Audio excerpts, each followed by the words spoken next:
কেমন আছো তোমরা সবাই? আজকে আমি তোমাদের কাছে একটা নতুন রেসিপি নিয়ে চলে এসেছি এবং তাড়াতাড়ি হয়ে যাবে। তো তার জন্য আমাদের প্রথমেই লাগবে হচ্ছে একটা পেঁয়াজ, টমেটো, কাঁচামরিচ আর ধনেপাতা।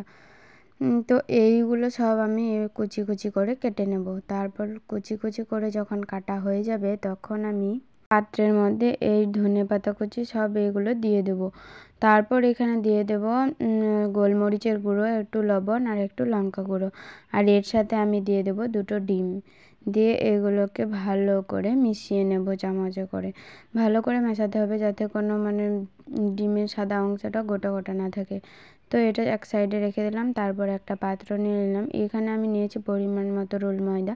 তোমরা যে যার মতো নেবে। তারপর এখানে একটু চিনি আর একটু লবণ দিয়ে দিলাম। তারপর অল্প অল্প জল দিয়ে একটা ঘন ব্যাটার তৈরি করব। ঘন বলতে আমি তোমাদেরকে দেখিয়ে দিচ্ছি, দেখো এই ধরনের একটা ব্যাটার তৈরি করে নেবে। তারপর ওইদিকে আমি চুলার উপর একটা তাওয়া বসিয়ে দিয়েছি। তো সেটা যখন গরম হয়ে গেছে তখন তার মধ্যে আমি দিয়ে দিয়েছি তেল। তো তেলটা দেওয়ার পর ওই ঘোলাটা আমি অল্প অল্প করে গোল করে ছড়িয়ে দিয়েছি। তারপর যখন ওপরটা সেদ্ধ হয়ে যাবে তখন উল্টে পাল্টে এভাবে করে সব রুটিগুলো আমি করে নেব।